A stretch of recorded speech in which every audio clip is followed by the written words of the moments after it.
Welcome to another edition of the SprintCarLimited.com Deep Dive presented by EnTrust IT Solutions. Joining us on the show this week is Brad Sweet, Crew Chief Eric Prutzman. Before getting to Eric, don't forget to check out EnTrust IT Solutions. EnTrust is a full-service technology company serving small and mid-sized businesses in New York, Pennsylvania, and surrounding areas. The staff at EnTrust takes a personalized approach to technology. See why customers are choosing EnTrust IT Solutions as their technology partner by scheduling a free consultation at www.entrust-msp.com or calling 717-292-8868. Now here's Eric. Eric, welcome to the Deep Dive. We've been trying to get you on the podcast for a long time, and I'm actually glad to get you for a longer stint here on a program that really gets into the meat of your career. So we appreciate you coming on. Thanks for having me. No problem. Are you enjoying some time off? Yeah, it's really nice to be back home and I bought a house in February, so it's nice to get back and kind of spend some time there instead of hotel rooms. How much time have you spent in your new house since February? Probably less than I've been on the road. I would say. Well, obviously I was there the whole month of March, and then probably a month total since then. Ooh, just the road. Is it difficult? Is the difficult part not so much the racing and working on the car as much as just all the time out there, the drive, and then just kind of sitting around waiting for races? Is that I've talked to other crew chiefs about that, and they say really the worst time's the downtime. Yeah, no, it's definitely the downtime. Obviously racing every day would be a little much just because of the work in between, but the downtime just kind of drives you insane, really. Is it just because there's nothing to do, or? Yeah, there's nothing to do, and it's just costs money to do anything outside of racing, really. Like eating and everything is just so expensive anymore that you end up sitting in a hotel room and not really doing very much. So, especially if you were with the World of Outlaws, it'd rain all the time. Yeah. We've had our fair share of rainouts as well. So, yes. So going way back, you're 44, going on 45, which surprised me. I thought you were in your late 30s, but not, I guess, a good judge of age. So you kind of grew up around racing. This is something you've known since you were born. Your dad is Keith Prutzman, who I saw race at Silver Springs in a super sportsman, and obviously ran some sprints as well. Coming up, was it something you loved as well? Is it something you fell in love with and almost like a family thing? Yeah, I would say I've always loved racing. I would say I didn't know that was going to be a career path until pretty later on in my life, really. I've always enjoyed going to the races and racing with them, but I didn't think it was a career, really. What did you think? Growing up, I'm not sure, you probably didn't want to be a fireman. Okay. Like everybody says about kids. Growing up through high school and whatnot, was there something that interested you that you thought would be your career? And did you end up in college for it or anything I actually went to school for electronics engineering. Got a job out of school and got laid off after about a year and a half. And that's kind of when that was probably early 2000s. And then that's when I kind of reevaluated and wanted to do something I loved. And obviously I have family in racing, and my uncle is Dave Reedy. Oh, okay. So he kind of pointed me in a direction of where to go on the road. So 2006, I went on the road. And so how do you end up going on the road just like that? How does that happen? And who were you with? First off, obviously, I helped my dad as soon as I could, as probably 14 years old. I always go to the shop with him, trying to help be around the car all the time. So I'd been around it, but I'd never really been alone and, do it for you always had my dad there to help me. Right. Got and such. And then after I got laid off, I went to Penske Racing that's when they were sponsored by Marlboro. Oh, okay. And they had Racing Experience, it was called, where basically it was marketing for Marlboro. Marlboro smokers could get win like trip to the track, say like Cup tracks, Michigan, Yep. Homestead, stuff like that, and they get ride-alongs. So part of the Penske's thing was is they took care of those cars for that ride-along, and that was probably 2004. So that was my first experience like working on race cars for a living, and that's where I got my CDL and everything like that. And then I always sprint cars was always my passion, what I loved. So that obviously helped me migrate towards wanting to try that and see the world. It's one way to put it. Why not a driver? Why growing up? I mean, your dad drove. What was it about the mechanical and that kind of drew you to not getting in the cockpit? I really don't know. I had a quarter midget when I was young, and I don't know that we ever went and raced it.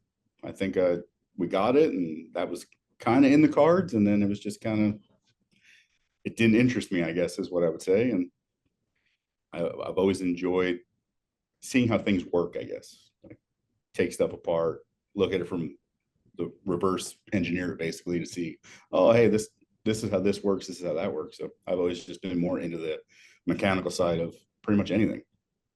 So 2006, you hit the road. Yes. And who did you end up with? Delansky, the Caravan 7. Okay. Was that a little bit of a culture shock to be out in the road? I mean, you really haven't, I mean, yeah, you did stuff with Penske, but this was different. This was a different state, different city every night. Obviously, you're how old at that time? 25, 26. 25, you can get in some trouble. Not that you did, but what was that first experience like for you? Very eye-opening. Just obviously you got to see a lot of places, but it definitely helped me understand that this is what I wanted to do, like for a living. Not saying that at that point in time, a crew chief was where I thought I would get to, but I enjoyed the travel. I enjoyed seeing different places, and it was actually good because you're doing what you love as far as working on race cars, but you're also getting to see things, and it was very, very enlightening. Well, and you won too. I mean, it's not like you went out there and were with, somebody who ran 15th every night. No, it was definitely good. I mean, we won some races, and I got to work with Rob Hart and Dave Yinks that year, and that was actually, yeah. So I got to work with some very good people along the way. That was actually very good for me too. Now, were you a tire guy at that point? At that point, it was basically it started out as only two of us on the car, Craig's brother and myself. Oh, okay. And Craig's brother took care of the engine, and I took care of everything else. And then once Rob and Dave came along, it kind of scaled me more back to being a tire guy, and then still help out as much as I could on the car. But that's kind of where that ended up at. Now, were you with him for 3 years? No, I was with him for 2006, and then 2007 was Tony Bruce. Okay. And it somewhat into 2008 with Tony Bruce as well. Now, in 2009, you end up at TSR. So how do you end up at TSR? What was your job duties that first year there? Well, at the end of 2008, I went to work for Titan Racing with Darren Pittman. Yep. And when that kind of disbanded, it was left me with, needing a new opportunity, and being that they were based out of Brownsburg and TSR is in Brownsburg, it called Jimmy Carr, and they happened to be looking for someone, and I went there as the tire guy on the 15 car. Lot to unpack here because you get to work with Ricky Warner. I'm sure he's a huge influence on your career. I can't imagine he wasn't. He was under Carl Kinzer. Obviously, he's carried that success over to Donnie Schatz. What was it like working under Ricky Warner at TSR? It was very eye-opening just to see how things get done at that level, like the level of Ricky Warner and Donnie Schatz, the whole TSR organization, really. Like just it's amazing that how different, how much more intense everything is, and into every detail. Like, it just makes you pay attention to everything. Like, there's no stone unturned. And I mean, really, I'd say that besides what I learned from them as far as mechanical wise, like just learning like what it's like to win races at such a high level. Like, it's actually irreplaceable, really. It's, you know, I've often said this about, and I've said the same thing about KKR. KKR and TSR do not spend the most money. They don't out money people. They have a way of doing things, and they're more meticulous. Is that an accurate statement? Yeah, I would say so. Absolutely. It's definitely like just attention to detail, and just all the little things. Like, it's no stone unturned. I mean, if you can do it yourself in the shop, you just do it yourself. As far as that's the mill, the lathe, welding, whatever you have to do, if you can do it in house, it's way better than always just spending the money to buy something off the shelf. Is there a lot of pressure working at TSR? I mean, you're young yet. I mean, you went from Delansky to Bruce, Titan. Not that they were bad teams. Okay, but this is TSR. This is Donnie Schatz winning championships, Kings Royals, Knoxville Nationals. How much pressure was it there for you to kind of pick things up quick and also just be good at your job? Yeah, I mean, I'd say there's definitely tons of pressure, and most of it's just you put on yourself not to let them down, because of, the pedigree, where they're at, and you don't want to be that weak link. You want to be, right there with them and be an asset, not a hindrance, I guess is how you would put it, really. So, I mean, there's a ton of pressure, but it's all, I would say it was more self-inflicted than anything else. Like, it wasn't like it was someone there breathing down your neck at, oh, you got to do this. It was all self-inflicted to be the best I could be. And you're there 7 years. So obviously you liked it. Yeah. I mean, you left there, I guess, 2015, I believe it was. A lot of success, 4 championships. And before I kind of move past them, is that where you learned how to win a title? What it took to win a title? For even though maybe you're not the crew chief, you still were front and center to see how Donnie was, how Ricky was, Scuba was, and how Tony was as an owner. Did that kind of give you a really good picture of what it took to be not only successful by winning championships, but also big events, weekends like the Kings Royal and Knoxville Nationals? No, absolutely. I mean, that's when it becomes almost second nature because of how much we've won there, really. I mean, but it just shows you got to finish races and everything you need to do to be successful. I would say I learned it there, really, just to try and do everything. And I mean, obviously I do things my own way, but a lot of it came from there, for sure. It's like going to Harvard. Yes, absolutely. So you decide to leave.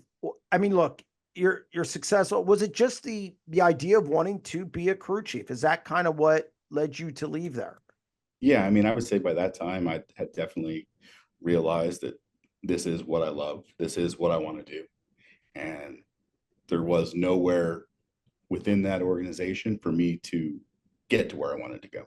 Obviously, Ricky, Scuba, there's all the people in place already. There's no up anymore, which, I mean, it was great being there, and I loved being there. And it was actually a hard decision to kind of decide that's what I wanted to do. But to further my career, that's kind of, I decided I needed to step outside of there and see if I had what it took.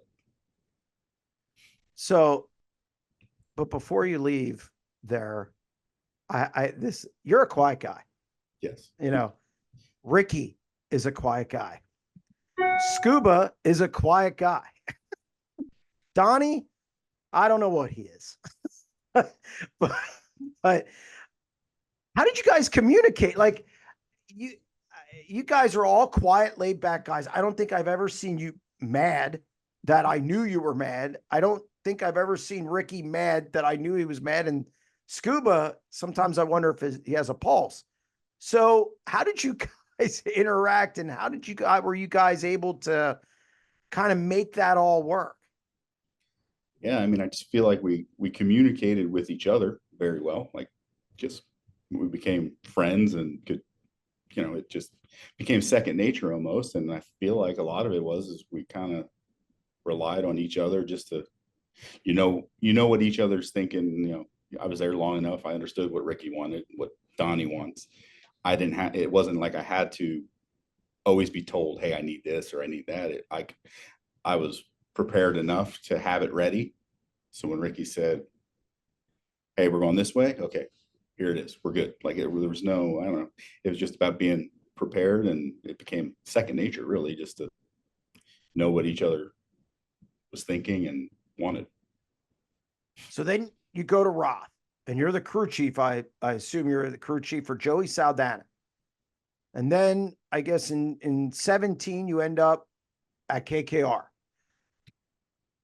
From Roth to KKR, what made you, was that a case of just the look, we all know what happens at Roth. I think they're pretty set now, but it was a revolving door for many years. If you didn't produce, guess what? You were out. And it didn't matter if you were crew chief, driver, the guy driving the truck. So, expectations are high. What made you leave Roth and then end up at KKR? Well, in September, when we were out at Gold Cup actually before Gold Cup, when we were at Skagit in 2016, I was informed they were going to go a different direction, which, I mean, that's fine. I mean, I was young in my crew chief career, trying to learn, and obviously I wasn't performing like they wanted, which no fault of theirs and no hard feelings whatsoever. I mean, I understand it. It's the nature of the business. So I stayed back until through Trophy Cup and worked on the West Coast car. And then after that, I had gone home and I was done, obviously relieved of my duties there at that point. Right. And I was back home in Brownsburg. And for my time at Titan, I had gotten to know Darren, obviously, pretty well. And they were looking for a crew chief for his car, and he had called, and that's kind of how that all came about. I felt like that was the best opportunity for me for sure. And to continue on the path that I felt like I needed to be on, or I wanted to be on, really. 6 months later, after, and then you decide to step away. Was there a reason for that? Did you feel you needed to, maybe that you weren't performing up to your expectations? Was it a case of something outside of racing? What made you step away just for a little bit? Like, I feel like that year in 2016 was just so mentally exhausting on me and draining, and just had me not even really realizing it. In 2017, I was just not mentally there. And I just felt like I wasn't doing a good job, and I didn't want to be the weak link, and I didn't want to be the person, dragging the 9 car down. So I had called Kasey and said I was done and would stay on as long as he needed me there to, help out, drive the truck, do whatever you needed. But as far as a crew chief, I didn't feel like I was holding up my end of the bargain, and I needed to step away. You weren't away long, but in that downtime, did you do something, or did you just get away from racing? Did you maybe study up a little more? What did you do to make that would make you then become the crew chief for Brad Sweet? For probably 2 months, I completely got away from racing. Like, didn't watch it, nothing, just completely stepped away, went on vacation with my family, just kind of did the 4th of July like normal people do the 4th of July. Had a good time. And it was, just really nice to just kind of reset, get that mental reset, just have fun, and then I'd say by like the end of July, I started kind of, okay, all right, just watching again and getting back more interested again and realized that, okay, it wasn't the racing that I didn't like. It was just, I was mentally exhausted and needed a break, really. And actually, I was living in Brownsburg at the time, and Jimmy Carr was racing with Tony Stewart, and they had Christopher Bell in the other car at that time every now and again. Yeah. And they decided they were going to Knoxville last minute, and Christopher's car was still sitting there from the King's Royal. Jimmy called and asked if I was doing anything. I was like, no, I'm just hanging out. He's like, well, can you go over to the shop and service Christopher's car for us? It's like, yeah, absolutely. So that's kind of what got me back to racing, just a friendly, hey, you mind helping us out? And I was like, yeah, absolutely. And that kind of like let me realize again that I love sprint car racing, and that's what I want to do. And yeah. You hook up with Brad Sweet, and you've been there ever since. You guys have been together ever since, been very successful. How long did it take for you and Brad to get that crew chief driver chemistry that's important to win as much as you guys have? I mean, I'd say as far as racing together, it took us probably half that year to kind of get really on the same page and get going. But I mean, as far as him and I, like we kind of, when I was on the 9 car, him and I we talk and have, kind of realized we kind of got along and liked each other. And then obviously I left, and then it was actually the National Open the year before, or in, 2017. Yeah. Mandy was like, hey, Brad's going to need a crew chief next year. You should, stop over and talk to him. So I did. And well, that's where that led to. And obviously, yeah. So I'm here ever since, and just having a great time and enjoy racing together, really. But yeah, I'd say it was the midway point of 2018 is kind of where it started really getting going for us. And obviously we won the nationals that year. And then past there, we kept it just kind of kept rolling and getting better and better and better. You guys aren't the same. It's not like TSR where you guys were all the same. Brad, and I don't think people know this about Brad. He chats. He gets mad. He can be demanding. I don't think people know that about him. I don't know if it's because they just don't see it in the pit area or what, but was that difficult for you, or did you have to kind of meet him halfway on that, or how did that dynamic work? Because again, he's a chatty catty. Yeah, I mean, like we're definitely opposites, that's for sure. Like he's very talkative and I'm not. But I think that's some of what makes us so good with each other, is like there's not two people trying to talk, not talking. Like, we're just opposites attract, they say, I guess. Well, look, crew chiefs and drivers, you're married. That's it. Oh, absolutely. Yeah. Absolutely. I've often said that if there's a current driver who is like Donnie or races like Donnie, it's Brad. Or he developed that way. He wasn't always like that, but from that, when he especially won the nationals, I know he watched film after film after film of Donnie. Is that an accurate statement that Brad really thinks his way through a race? He's not everything is calculated. He just seems a lot like Donnie behind the wheel. Am I off on that, or is that close?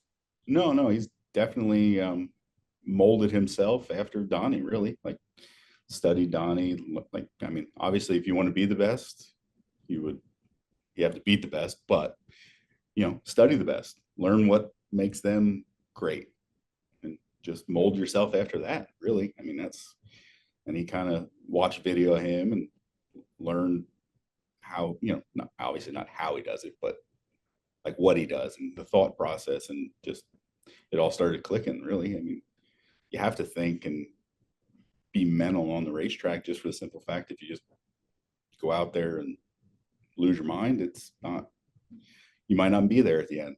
To be there at the end, you got to have a nice solid approach to it and a well thought out plan, really. Yeah. And again, I saw it at the Nationals a lot. That's where it really hit me. The way he runs that race. But something else I've always said, Colton Gauss used to be at KKR. And him and I have talked about this. It just seems to me there's a KKR way. There's a way of doing things. It's not like another organization. Not everybody works there. Paul Silva was there, didn't work. Ricky Warner was there, didn't work. It's a certain type of person, drivers included. What is that KKR way like? What's that kind of mean? And also, is that the key to the success of that organization? I mean, I feel like it's not the same as what it used to be. Like it used to really be like there was this set way of doing things. And I feel like, since I've been here, it's kind of been more let you be yourself within the parameters. Like there's no, oh, you got to do it this way or you got to do it that way. But obviously there's definitely structure. It's a group, it's a team. It's, 6 people, not 2 teams. It's, there's obviously 2 teams within one team, and it's all one big family, really. It's just about it's the whole of everyone being together and just everyone's pulling in the right direction. The 9 car wins, we're happy. 49 car wins, they're happy. Like everyone's happy for one another. Everyone just wants success for each other, really. Yeah, I've talked to Justin Adams about because he's kind of, I guess, I always call him the fixer.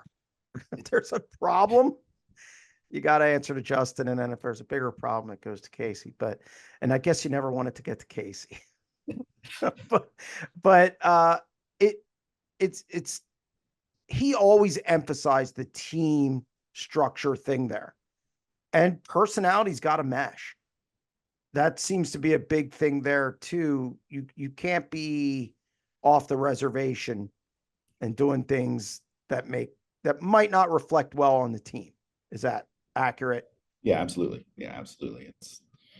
It's the whole of the company. You have to represent. You're representing Kasey at the end of the day. Like, so there's definitely a way that you can't have anything negatively reflecting on anyone.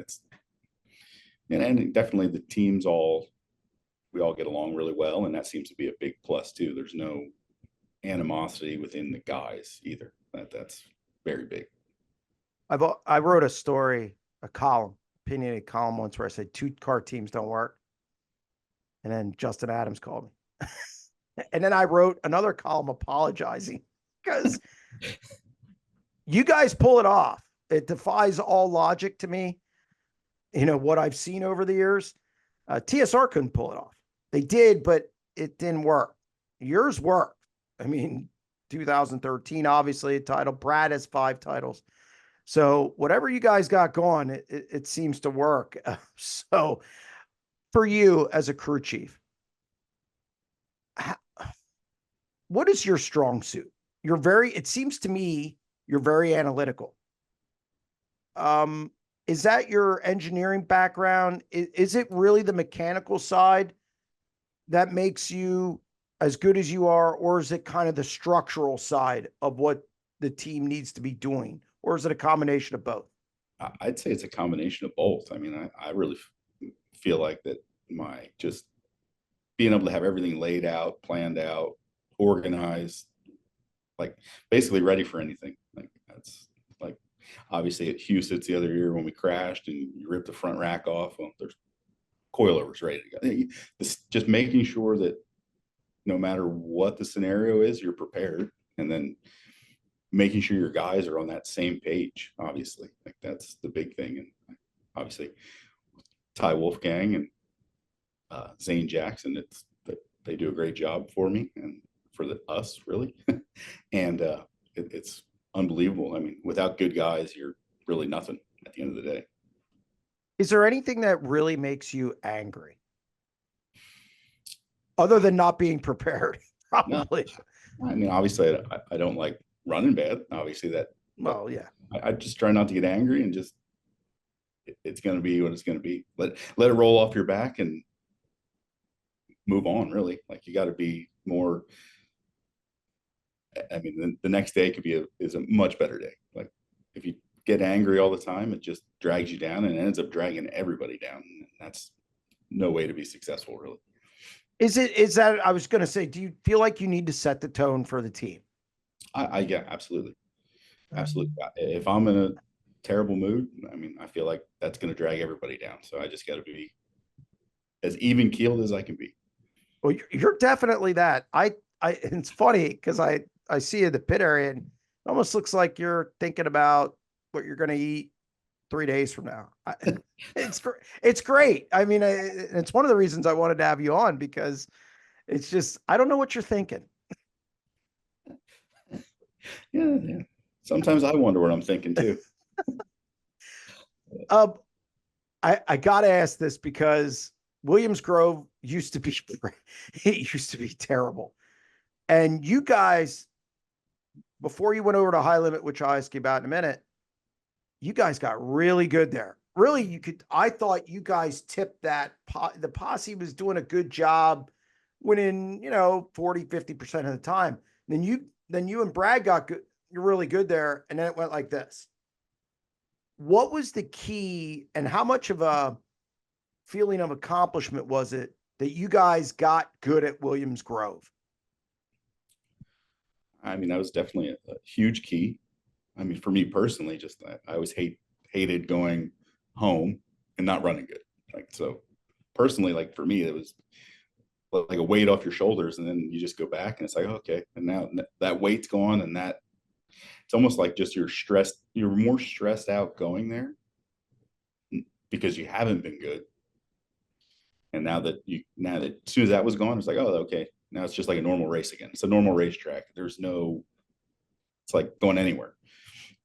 So that definitely helped me personally, like for my mindset going there. And I mean, I know I can't speak for Brad, but I can say that there was definitely times he wasn't looking forward to going there. And then after we won that first race, it's like, okay, like it was just it just switched the mindset more than anything else because we really didn't change anything we were doing. It was like, oh, we found a little thing, one trip, okay, one little thing. And there's just a bunch of little things that made him more comfortable. And once you put them all together, it was like, oh, okay, there it is. It's definitely good though. Now Port Royal seems to be that place. Yeah. But it's weird because it's not just you guys. David's not good there. Carson might as well not even show up there. They do not do well there. What is it about Port Royal now that maybe seems to, in your mind, really handcuffs outsiders, except maybe Tyler Courtney at this point? Yeah. I mean, it seems like there's definitely a specific package there. If you look at a lot of the local cars, they all have certain wings for there. Like it just seems like there's definitely a certain package for Port Royal, and it's one of those, if you can't beat it, I guess you're gonna have to join it, really. You're gonna have to build a car for that. Yeah, apparently that's There's a lot of it's definitely hard, and that one's, I feel like, is more baffling to me because we've qualified there all the time. Like no matter, Yep. we always qualify good, we'll heat race good. I mean, we'll even start A mains, the first half of an A main, and be right there. And then it's like all of a sudden something, whether it's the track change and something in the car that I'm just completely overlooking at this point. I don't know. I don't have a great answer for that for sure. I'm sure. I'm definitely looking at it and trying to figure it out. And that's probably what next week's going to be focused on, that for the Tuscarora, really. Yeah. How do you prepare? How do you lay out your season? I've always found this out. I talked to Tyler Swank, obviously, a lot. I talked to a lot of different crew chiefs. How does your season laid out? Like you guys get a motor or whatever for Knoxville and you let it sit. And how do you kind of space out your season around these big races to where you're saving equipment or you're starting to think about the Tuscarora 50 next week and you're a week away from the King's Royal? Like that's kind of interesting to me. How do you kind of lay out your season? Did you think about the King's Royal a month ago? kind of how do you lay that out to make sure that everything's in place? Yeah, I mean, like the King's Royal, Eldor and stuff, I feel like we have a pretty good package for there already. So it's just normal. That's already here, ready to go. I'm just saying more like Port Royal is just, we don't get back here. Once I leave again, it's like we're back for a couple days, gone. And then we're go out west and then straight to Port Royal. So there's no time to come home before Port Royal. So it's more of just making sure I have whatever I think we're going to need to be ready for that. But as far as like the season, laying it out, I try to get everything prepared in the winter. And then that way during the season, it's just little odds and ends stuff here and there. Oh, okay, this has changed this year. So, okay, we got to do something, so there's not like a ton of stuff to do through the season. That way you're more, when you're home, you're actually able to take a little time away. You're almost maintaining, it seems like, at that point. Yeah, I would definitely say that for sure. Obviously, now do you also do the ordering for your team? Do you kind of handle that, or do you guys have somebody who does that? No, I handle all the ordering for my team. And then this past season, I kind of took care of a lot of it for Kasey's as well, because they were in transition at that time of Right. having people around for sure. Do you have, with everything going on, do you have to do that? People always said to me, the World of Outlaw guys start ordering their stuff for the following year right after Knoxville. Is that still the case? Do you do that? Or is it even earlier now because obviously parts, engines, tougher to get stuff? I'd say there's definitely a list of priority things that are taking longer. So those you get on maybe a little earlier than that. But for the most part, a lot of our stuff is, yeah, I'd say after Knoxville, beginning of September is a pretty good time frame. Like cars, that's pretty much just a set time frame already, really, usually. So high limit. You're not with the World of Outlaws this year. I'm sure Brad didn't ask. So, and I think I know your answer is going to be, hey, we just go where we go. But did you know this was coming? I'm sure you knew this was coming. And is it different a little bit? And is it a good different to where maybe you do get some breaks? And were you kind of looking forward to this high limit season? And don't let it reflect that he owns the series and controls what you say. I mean, first I did know it was coming, Yeah. and he did ask what I thought, Oh, okay. but that had no bearing in what we were going to do. It was just, what do I think? It definitely, I would say I was welcome to the change, something different. See what, obviously it's less races, but we're probably going to end up running the same amount once you throw in all the big races and everything else. Like we'll hit whatever we can, big race wise. But yeah, no, I was definitely looking forward to it once it was announced and it was going to happen and we're going to do it. Like I was looking forward to something different, and I'm actually really enjoying it. It's fun to be at the racetrack. Everyone's like, seems like we're all upbeat, I feel like. So, I mean, it's definitely good. I've heard that it is a different feel in the pit area with all the competitors. Yeah, I mean, I definitely seems like it's different for sure. I don't know if it's just I don't even know. I don't really have a good answer as to why that is, but it's definitely good. Really, everyone seems upbeat and happy, and I don't know. I don't know if it's because there was another option, so now they can have, like, everyone feels like maybe they had a choice more or less. I don't know, like if that's what makes everyone, not that if I want to race nationally, I had to go World of Outlaw Racing. Well, now Right. you have a choice. So I don't know if that's what kind of makes it better. With you guys, and look, everybody talks about Brad owning a series and running a car in it. I've given my opinion on it, which is who else was going to do it? I mean, do I love it? No, but I also understand that, you needed somebody like Kyle and Brad to start something that pumps more money in the sport. There's not exactly a line of people out the door willing to do it. But there is pressure on you guys as a team because of that. Fans say whatever, some critics say, whatever about him owning the series. Has that filtered down to you guys? Are you able to block all that out and just do your job without worrying about whatever's said?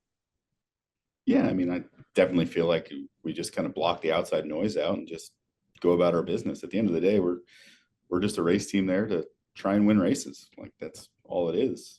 I mean, obviously Brad and Kyle have people in place at High Limit that they run it and they're just the owners. And then obviously away from the racetrack, they're probably involved, but at the racetrack, I mean, after some things last year where there was some obviously Tri-City, you could say. Tri-City, yes. Yep. Like you needed, I think that was an eye-opening thing. Like, okay, we definitely need to have that separation. And so, like from our standpoint as a race team, like we're there to win races, and that's all we're there to do. That's all we're worried about.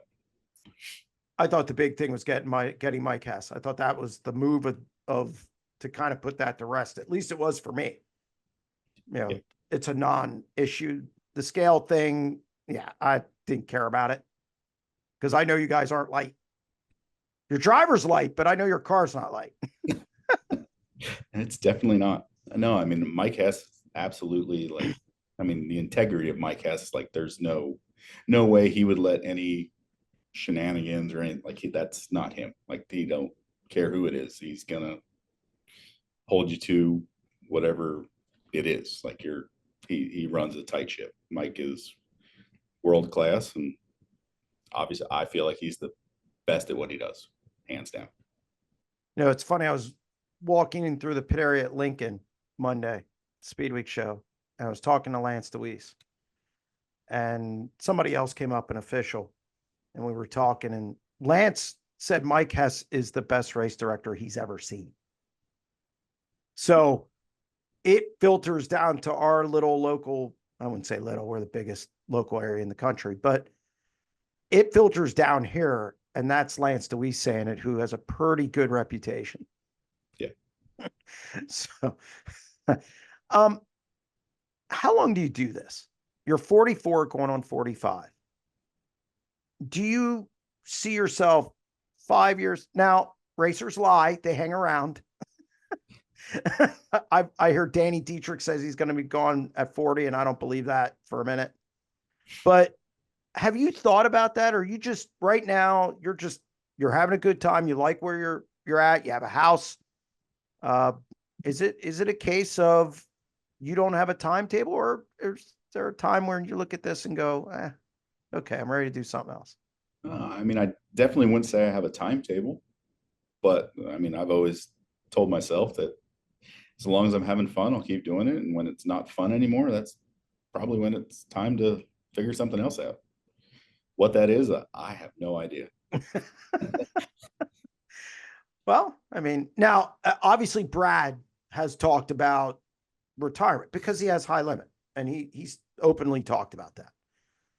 Do you see yourself with another team ever if you're not ready to walk away, or do you not even conceivably see yourself with another team or driver or situation? I mean, obviously, the timing of all that would be crucial. Mm-hmm. If we're talking 5 years down the road, and that's when Brad would say he's done, and that might be the time when I say I'm done. I'm not sure about that, but yeah, I mean, I could see it if the timing fell to he decided he was done and I was still enjoying it and needed to find something else. Absolutely. But You also have to get used to a driver, and I wanted to ask this earlier, but how difficult is it getting used to new drivers for a crew chief? I have said if I hit the lottery and I'm going to build a team, I'm getting the crew chief first. Always the crew chief first, because I just believe that they control more of the team.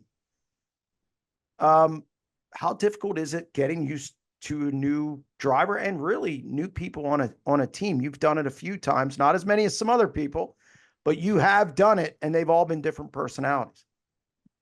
Yeah, I mean, it's definitely difficult. I mean, just the driver standpoint, it's all drivers are different. Yeah. They all have different styles, different whatever. Like there's always something different. So there's always some sort of change to make them comfortable.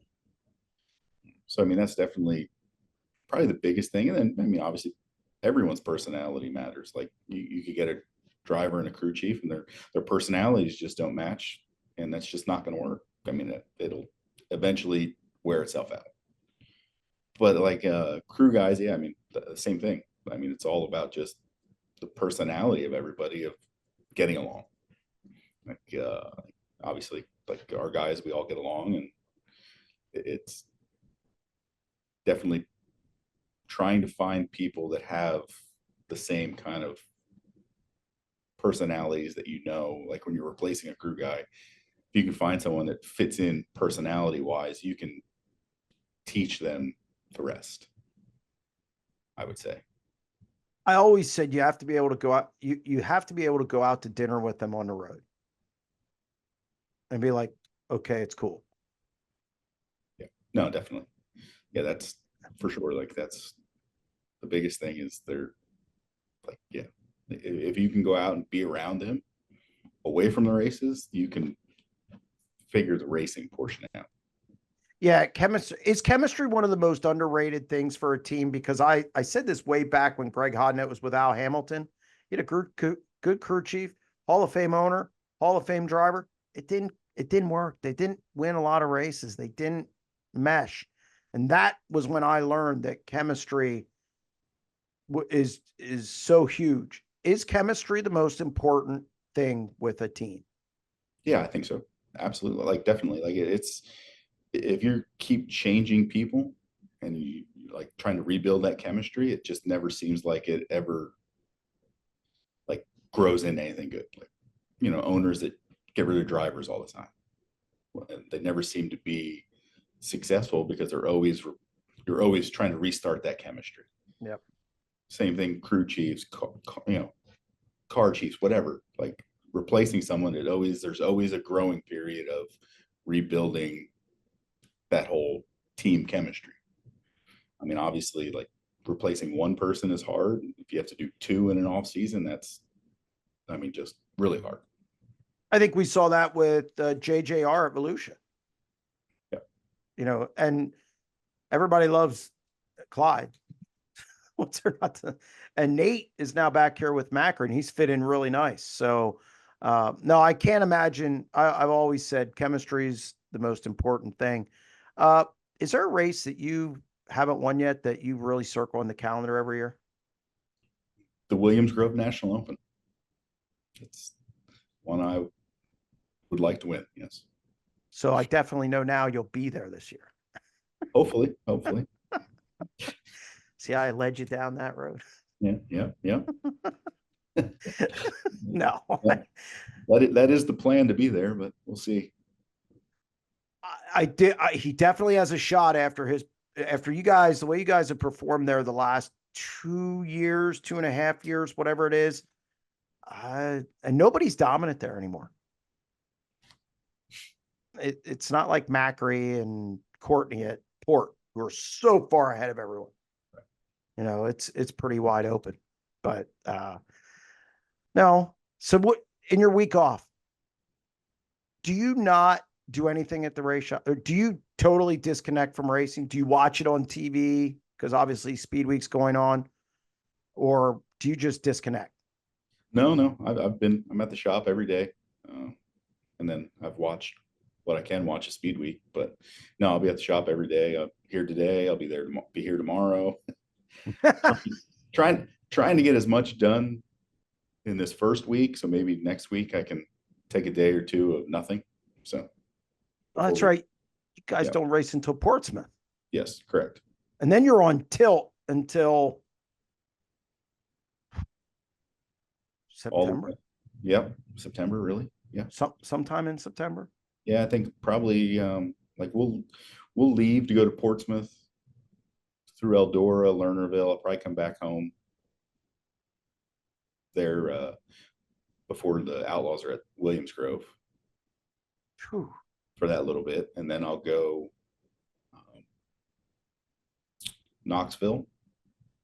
And then once we leave to go to Knoxville, we're gone until after Tuscarora. That's a brutal trip. Yeah. Now there's, to me, it's I mean, obviously I'm not doing it. So, but it looks like the only really brutal trip on the schedule. How do you make it back to Port Royal? I mean, you're hoofing it from Skagit. Oh yeah, we have 3 drivers, luckily, so we can break it up some. I think I have it figured. We'll get to Port Royal probably Tuesday from Ooh, Skagit. So, I like your enthusiasm. oh yeah, Yeah. Well, Eric, I appreciate you joining us. I know it's not something that's you like doing. I know you're busy, and I was glad I was able to get you on this week. And hey, good luck. There's a lot of money on the line coming up, and you guys are already having a pretty good year. well, thank you for having me, and we'll see you wherever. Oh no, Eldora. Eldora, all right. Oh yeah, come on. I'll see you there. My favorite track. It is. That's actually it's a great facility too. I enjoy going there. Lucas Oil, that was actually a magnificent facility. I've never been there. Is it as good as they say it is? Oh, it's by like one of the best. Unbelievable. Well, I always like the King's Royal. To me, is my favorite event. And I know that people go, oh, the Knoxville Nationals. Look, the Knoxville Nationals is great. But I stand on top of the media center, which I got to admit, I like because I can actually work with Wi-Fi. But I like standing up there for the King's Royal. You feels like you're in this fishbowl. It's very intimate. The ambiance, it's very intimate. The crowd's on top of you. It's like a fishbowl. It's around you. It just, there's something about that layout that makes that the best to me. I don't know how you feel about it, but it's incredible to me. Yeah, I mean it's the atmosphere is amazing there, really. Especially now, it's the crowds keep getting bigger and bigger, and it's really I enjoy going there for that. I mean, I wish hotels were a little closer, but Yeah, okay. You got me that's there. possible. But I mean, it's no different than Knoxville is the same thing. I mean, you have 2 hotels in town, and then Yeah. you're probably a 20-minute drive for anything else. Sometimes 35, 40 if you're going to Des Moines. Yeah. So I mean, but they're definitely I'd say they're their own unique things, really. They're both amazing, but in their own unique way. Like to me, like Eldora, everything just seems it's there. It's just jewel right in the middle of nowhere. That's a good way to put it. There is legitimate. I mean, there's really not even a town right there. It's It's a just stoplight. yeah, like it's nothing. I mean, Knoxville is in the middle of nowhere, but it's at least the town. Like there's a town that gets behind it and everything else. So they're definitely unique in their own way, but they're still just both 2 amazing events, really. No, I got to get to Lucas Oil. I hear they have a place you can wash the car right on the ground. Yeah. Uh, Kids can race go-karts there. It's silly. So yeah, it's definitely different with the like because it's the same thing. It's in the middle of nowhere. Like you're out, nothing around you. I think the closest hotel was like 40 minutes or something. wow. Yeah, but it's crazy. Well, again, Eric, I'm going to let you get back to work. I appreciate you being on the show, and we'll see you at Eldora. And good luck the rest of the season. All right, thank you. Thank you very much. That's going to wrap up this edition of the SprintCarLimited.com deep dive presented by EnTrust IT Solutions. Thank you to Eric Prutzman for joining the show. A lot of good stuff there. Don't forget to hit the subscribe button on our YouTube channel and also check out our daily exclusive content at www.sprintcarlimited.com. We'll be back next Thursday for another edition of the deep dive.